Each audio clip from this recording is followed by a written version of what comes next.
오늘도 함께 예배하는 모든 예배자들 가운데 주님의 은혜와 평강과 위로와 힘이 함께 하시기를 간절히 축원합니다. 오늘은 마태복음 70번째 시간으로 진리를 사랑하는 사람, 진리를 사랑하는 사람이란 제목으로 같이 하나님 말씀 나눕니다. 오늘 본문은 세례 요한의 죽음에 관해서 기록하고 있습니다. 본문의 이야기는 우리가 성경을 읽어도 굉장히 쉽게 이해될 수 있는 본문입니다. 본문에 등장하는 헤롯은 예수님이 태어나실 때의 헤롯 대왕이 아니고요, 그의 아들 헤롯 안티바스입니다. 그는 예수님의 소문을 듣고 그가 죽인 세례 요한이 다시 살아났다고 생각했습니다. 그러면서 세례 요한이 어떻게 죽었는가를 오늘 본문에서 기록하고 있는데, 헤롯은 그의 동생의 아내와 결혼을 했습니다. 세례 요한이 이 일을 잘못되었다고 지적을 했고, 그래서 헤롯은 요한을 감옥에 가두게 됩니다. 그를 죽이고 싶어 했지만 사람들이 세례 요한을 선지자로 여겨서 죽일 수 없었습니다. 그러던 중에 헤롯의 생일이 되었고, 그의 딸이 춤을 춤으로 헤롯의 마음이 너무 기뻤습니다. 그래서 헤롯이 그의 딸에게 너의 소원을 들어주겠다라고 말을 했고, 그 헤롯의 딸은 어머니의 말을 듣고 세례 요한의 목을 달라고 그렇게 요구하게 됩니다. 그렇게 세례 요한은 죽었습니다. 우리가 오늘 본문에서 살펴볼 문제는 왜 복음서가, 특히 오늘 본문을 보면 마태복음이 왜 이 세례 요한의 죽음에 관해서 이렇게 기록하고 있는가 하는 점입니다. 세례 요한의 죽음에 관련된 이 과정이 우리에게 어떤 의미가 있는가, 또 복음서 전체적인 맥락에서 어떤 의미가 있는가 하는 것을 살펴보려고 하는 것입니다. 결론부터 말하자면 이 세례 요한의 죽음은 바로 예수님의 사역과 굉장히 깊은 관련이 있기 때문에 이렇게 성경에서 많은 절수를 차지하고 기록되어 있는 것입니다. 그러면 과연 이 세례 요한의 죽음과 예수님의 사역이 어떤 관련이 있을까? 결국 세례 요한이 죽게 된 것은 바로 헤롯에게 진리의 말씀을 선포했기 때문입니다. 4절에 보니까 말하되라고 하는 단어가 나옵니다. 말하되. 이 단어가 헬라어 시제로 보면 미완료 시제로 되어 있습니다. 그게 무슨 얘기냐면, 요한이 한 번만 헤롯에게 가서 너 그렇게 결혼한 것이 잘못된 일이야 라고 한 번만 말한 것이 아니라 계속해서 그 잘못됨에 대해서 지적했다 하는 말이에요. 그것이 바로 미완료 시제에 관한 설명입니다. 계속해서 지적했다 그 말이에요. 그런데도 헤롯은 회개하지 않았습니다. 그리고 결국 세례 요한을 죽이기까지 이르게 되는 것이죠. 어쩌면 이 세상의 모습이 그런지 모르겠습니다. 진리를 알지만 진리를 싫어하고, 진리를 알지만 진리대로 살아가고 싶지 않은 이 세상의 모습. 다른 사람들을 비판하기는 쉽지만 내가 그 비판만큼 살아내는 것은 참 어려운 일이죠. 그래서 사실 나도 누군가를 비판할 자격이 없는 것인데, 어떤 경우에는 남의 그런 상황에 대해서는 참 비판을 잘 하면서도 결국 나는 그렇게 살고 있는지 모르는 경우도 있는 것 같습니다. 그만큼 옳게 살아낸다는 것, 진리대로 살아낸다는 것, 그것은 어려운 일이죠. 그리고 때로는 사람들이 그 진리가 드러날 때 자신들의 연약함과 죄악됨이 드러나기 때문에 그 진리를 받아들이는 것을 싫어하는 사람들도 있습니다. 세상의 모습이 오늘 본문의 이 헤롯의 모습과 너무나 닮아 있습니다. 그런데 그 세상 가운데 세례 요한이 하나님의 말씀, 진리의 말씀을 선포했고, 결국 그 헤롯은 요한은 헤롯에게 죽임을 당하게 되는 것입니다. 5절을 보니까 헤롯은 사람들을 두려워했다라고 말합니다. 우리가 정말 두려워해야 할 분이 누굽니까? 오직 하나님인 줄 믿습니다. 우리는 오직 하나님만을 두려워해야 합니다. 그런데 헤롯은 지금 하나님을 두려워하는 것이 아니고 사람을 두려워하고 있습니다. 여기서부터 잘못된 것이지요. 여기서부터 진리의 말씀대로 살아갈 힘이 없는 것입니다. 그래서 결국 그는 세례 요한을 죽여버리고 만 것이에요. 여러분, 이 세상에 살아갈 때, 우리가 진리의 말씀대로 살아갈 때, 그렇게 살아가기 위해서 정말 중요한 것은 뭐냐면 사람을 두려워하는 것이 아니고, 세상을 두려워하는 것이 아니고, 하나님을 두려워하는 마음을 갖는 것입니다. 세상의 눈치를 보는 것이 아니고, 사람들의 눈치를 보는 것이 아니고, 하나님의 말씀을 따라 살겠다고 하는 그 결연한 그 결단, 그것이 우리에게 필요하다, 그 말입니다. 그것을 하지 않을 때 우리는 이 세상에서 진리의 말씀대로 살아갈 수가 없는 것이에요. 여러분, 우리는 하나님을 두려워하는 믿음을 가지고 있어야 하는 것입니다. 마태복음에는 기록되어져 있지 않았지만 마가복음 6장 20절에 가서 보면 헤롯이 요한을 의로운 사람이라고 생각했다라고 기록하고 있습니다. 그런에도 불구하고 헤롯은 요한을 죽여버리고 마는 것이에요. 왜? 이 세상이 두렵고 이 사람들의 시선이 두렵기 때문입니다. 진리의 말씀을 받아들이는 것이 아니고 이 세상이 자기 마음에 더 크게 자리 잡고 있는 것입니다. 우리는 이 세상 속에서 진리의 말씀대로 살아갈 수 있는 그 믿음의 실력을 가져야 합니다. 그렇지 않으면 세상의 유혹과 또 세상과 타협하면서 그렇게 점점 하나님이랑 멀어지게 될 수밖에 없는 것이에요.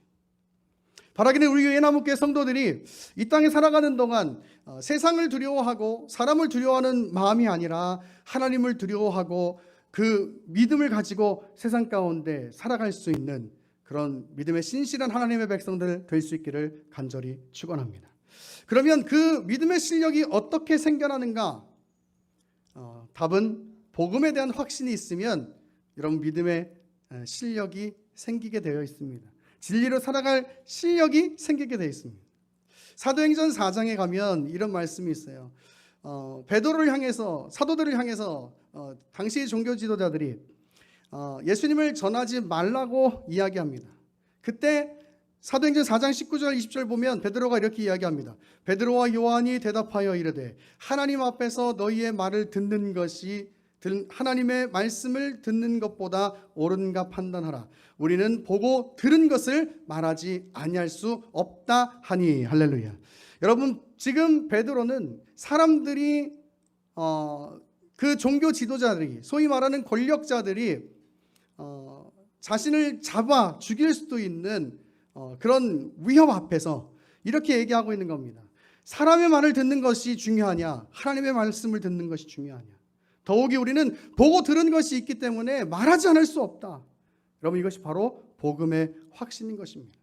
우리가 복음을 확신을 가지고 있을 때 우리는 세상 가운데서 두려워하지 않고 하나님을 바라보면서 살아갈 수 있는 그 믿음의 실력을 가질 수 있는 것입니다. 여러분, 복음이 뭡니까? 바로 예수 그리스도의 죽으심과 부활하심을 통하여 내가 생명을 얻었다는 것입니다. 여러분, 이것이면 충분합니다. 그 생명은 이 땅에서의 생명이 아니고 바로 우리가 죽은 후에 갈 그 영광스러운 하나님의 나라, 그 영원한 생명을 얻었다는 것입니다. 여러분, 이 땅에 사는 사람은 누구나 다 죽습니다.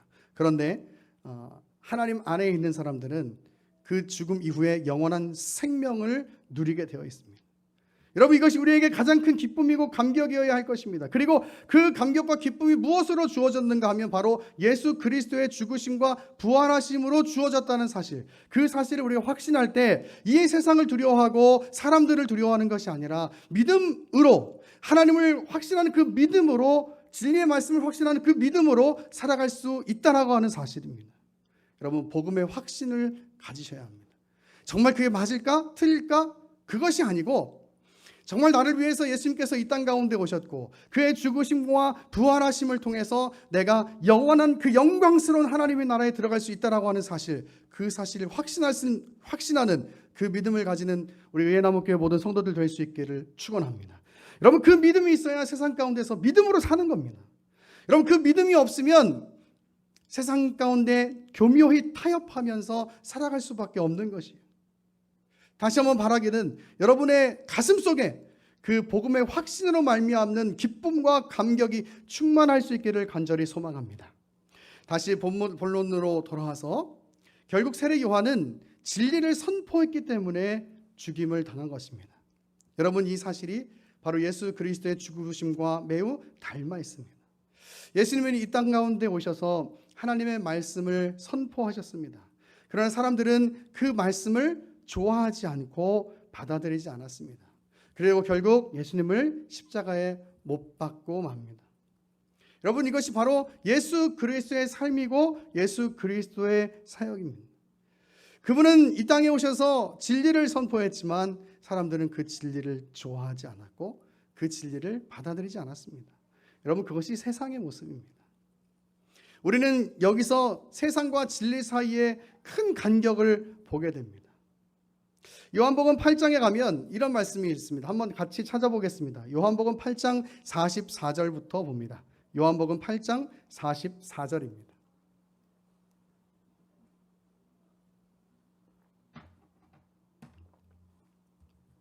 요한복음 8장 44절.